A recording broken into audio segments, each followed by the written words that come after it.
Parental alienation refers to a child's refusal to have a relationship with another parent, or rejection or resistance to doing so. And it's caused by behaviors of the other parent, or it could be also extended family and other people involved in the child's life. But typically, it's the other parent that's causing this rejection. And my most recent paper, we found that in the US, it's about 22 million adults are the victims of parental alienating behaviors, and they are not reciprocating the behaviors. So they are the primary targets of these behaviors. And the percentage of children in the US who we found were alienated moderately to severely was about 1.3%, which is nearly 4 million children.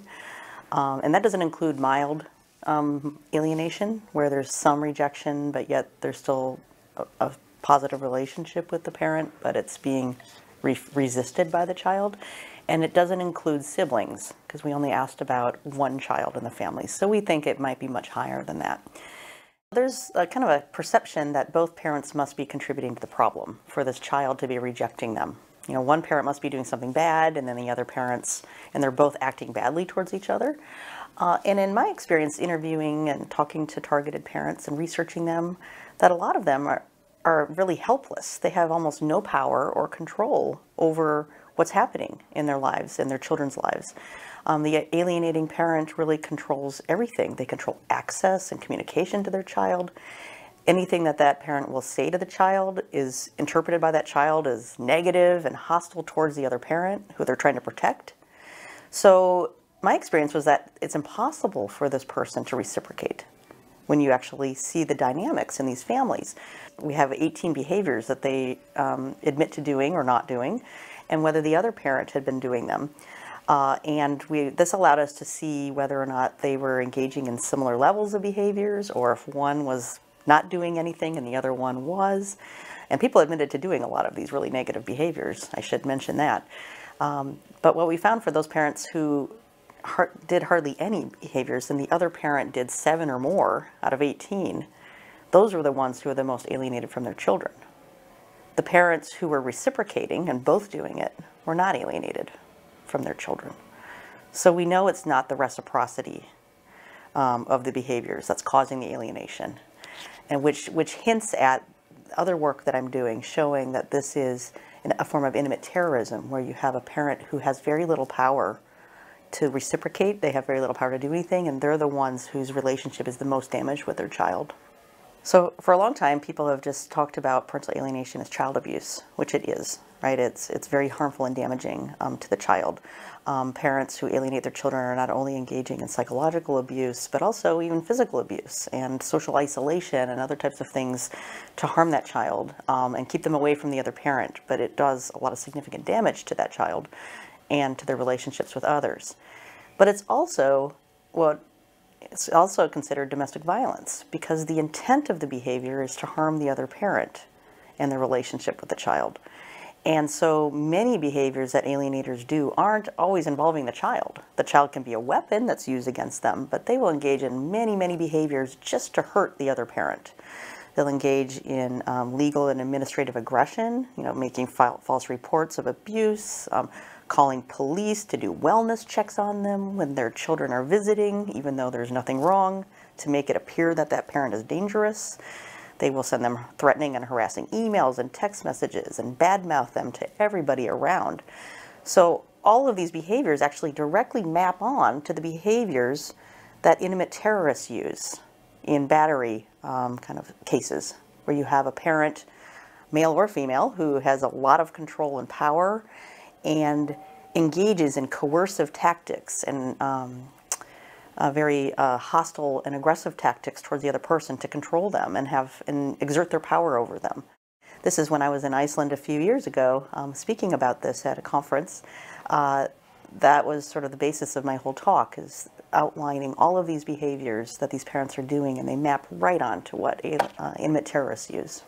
We evaluated trauma symptoms of parents who've been alienated from a child, as well as depression and suicide ideation. And we found that parents across 3 polls in the US and Canada had many more post-traumatic stress symptoms as parents who weren't being alienated, and people who don't even have children. So the general population without children. So they were had the most trauma symptoms. They also were more depressed than all of those other groups. Alienated parents who were not reciprocating behaviors were the most suicidal compared to those parents who were who were reciprocating behaviors, and parents who admitted to being an alienator and engaging a lot of these behaviors. And of the parents who were moderately to severely alienated, nearly half, or 47%, said they thought about killing themselves in the last year due to a child custody dispute or conflict with their ex. So it's very severe just for targeted parents and how they're coping with this. And very few have resources, because one of the strategies of an intimate terrorist and an alienator is to socially isolate the child and the target of the behavior. They will take away friendships that they had, and they'll have family, extended family, question whether or not that targeted parent is actually a good parent. Often it's tied to just parents and extended family and the support network around that parent not understanding the problem and understanding that this person is a victim of domestic violence. Cult leaders use a lot of coercive strategies, and they undermine and kind of socially isolate that person over time, and then they join the cult and they become estranged or separated, alienated from their whole families, and they're completely at the mercy of this person, and it's really hard to leave a cult. And so to do an intervention and to reunify that cult member is really challenging, and it's the same thing for children who've been alienated. Alienating parents use a lot of the same strategies of loyalty-inducing things that people who are trying to groom children to be sexually abused use. These parents are very abusive, and they're using strategies that other very abusive people also use. So in my research we find, and this is across 4 representative polls of the US and Canada, that we do not find gender differences in who's likely to be the target of alienating behaviors. And this seems counterintuitive to a lot of people, because a lot of people think that more mothers do it, or some people think only abusive dads do it, right, who are using alienating strategies to get out of abuse charges or other things. And so what my research shows is it's just like other kinds of violence. It doesn't discriminate. Where we do find gender differences is in how we as a society respond to it. We can have clinical evaluators who have their own biases and blinders and perceptions about what men and women are like. I find in my research that men and women tend to use different types of alienating behaviors that are consistent with how they use other kinds of violence. So, for example, women will tend to use more indirect forms of aggression. They will spread rumors. They will try to undermine the reputation of people that they don't like. We see this with bullying. That's how girls bully, is they do these kinds of tactics, whereas boys bully more directly. And as adults, men will tend to use both indirect and direct strategies. But in my research, we find that moms use twice as many indirect as direct aggression. And this has a lot of implications for assessment, because if a clinician doesn't understand that men and women use violence differently, they don't know where to look for evidence. Because if it's indirect, it's harder to see. You have to go and look at lots of, years of emails to see the hostility and anger and the blocking of access. And you have to look at text messages and police reports. And a lot of evaluators, sadly, I saw a report recently that almost 80% said that they did look at that. So that's about 75%. So about 25% said they didn't even look at anything other than interview people, which isn't going to give you any information about what these parents are doing, because they won't admit it, that they're doing a lot of these things. And if you're looking for alienation and even other kinds of domestic violence, you have to look at patterns over time. Because abusive parents they use coercive control. They use ways to dominate the other person. And that you have to look deep, and you have to look at it over an extended period of time. Now, another way that gender biases come into play is in the legal system. And this reflects, I think, the greater societal stereotypes we have about men and women. Of course, divorce makes everybody crazy. It makes everybody feel like they're losing their minds because it's so stressful. And when in the courtroom, that's seen by the judge or it's seen by evaluators, they will interpret that. So alienating parents will manipulate stereotypes like that. For women also, if they work full-time or they're the primary breadwinner for the family, that's used against them, saying she only cares about her career. She's not a good mother. Because that goes against the stereotypes that we have about what a good mom should be. And so these things are exploited. And we could also look at other things that people exploit. These alienators will exploit anybody, immigration status, race, income. They'll use anything they can to get leverage. Because again, it's a pattern of coercive control. And stereotypes are a really effective way to get people to buy into what they're doing. But with children, it's a very vulnerable time, right? So toxic stress exposure, whether it's physical abuse, sexual abuse, or psychological abuse, it's very damaging to the developing brain. And we know from other research in other areas of child abuse that that impact on that affects executive functioning. So the children grow up with their brains not even developing fully to be able to process and think about the world in as rational ways as other people, because their brain is essentially being damaged by this abuse. And it's through that toxic stress exposure that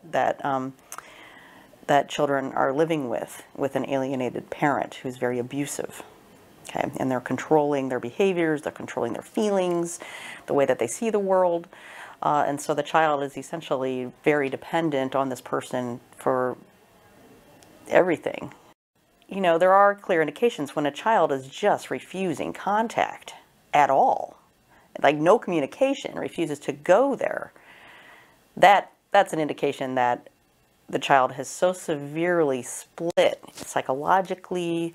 They've cut off all that support and everything, and that's an indication that this child needs serious intervention, because the damage of that long term is really bad. So whenever I conduct trainings with mental health providers and lawyers as well, one question that always comes up is, how do I know whether it's alienation or the child is really being abused and they don't want to see the other parent? Well, do abused children really reject a parent? It seems counterintuitive, right? You must have done something really bad to not want to see your mom or dad. Like, they must have done something horrible, because what kid would do that? But when you look to the child abuse literature, and you see children who have been abused, sexually abused. A great example would be a documentary about Michael Jackson, and Leaving Neverland was his documentary about there was two adult boys men now, but who were abused by him, allegedly, when they were younger. And they defended him tooth and nail, denied they were abused, denied all this stuff. They were his soldier, they were helping him and trying to prevent him from going to jail for abusing other boys. And it wasn't until he died and they had their own children that they came to the realization that they had been abused by him. Children who are abused align with them. They're close with them. They want them to love them, even though they're hurting them. So when you see a child rejecting a parent who's allegedly so abusive, you actually would not see that behavior. It's highly improbable. There's always a possibility, but I'm a scientist and I don't work with possibilities. Like, what's probable? Because when you're making decisions about children, you need to go with what the evidence says. And the evidence says abused children don't often act that way. So if we rule out that there is no abuse and this child is not wanting to see them, we have to recognize that they're being abused by the other parent to not have a relationship with them. Because again, it's the child's right to have a relationship with them. And if that person is not supporting that and not recognizing their own role in not allowing that to happen, that's abuse. And then that child, if you notice, alienated children will defend them tooth and nail, just like you see these kids defending the people who are abusing them sexually. So we need to intervene and get them away from the abusive behaviors. Get treatment for the person who's doing those behaviors and repair the relationship that they've lost with the parent who is typically healthier and is a loving parent to them, and a good enough parent, a good enough healthy parent, and then stopping the abuse. Because that's the only way this will get fixed, is if those behaviors stop. And it's a miracle when kids are taken out of that abusive environment, how much better they do. They're given the permission to love this person and to reunite and reunite with siblings and other family members that they've been cut off from and estranged from because of the alienating behaviors of that parent. Now, how do we stop it earlier? Because it's hard to do when kids are at a severe level. Like, it's very hard. They're often very resistant. It's just like when you take a person out of a cult. It takes them many years to kind of finally separate from that and recognize the abuse that had happened. Because, you know, that cult leader is still in their head. They're still thinking. They're still part of them. And so just like the alienating parent is still influencing how they see the world. And it takes a long time to separate from that.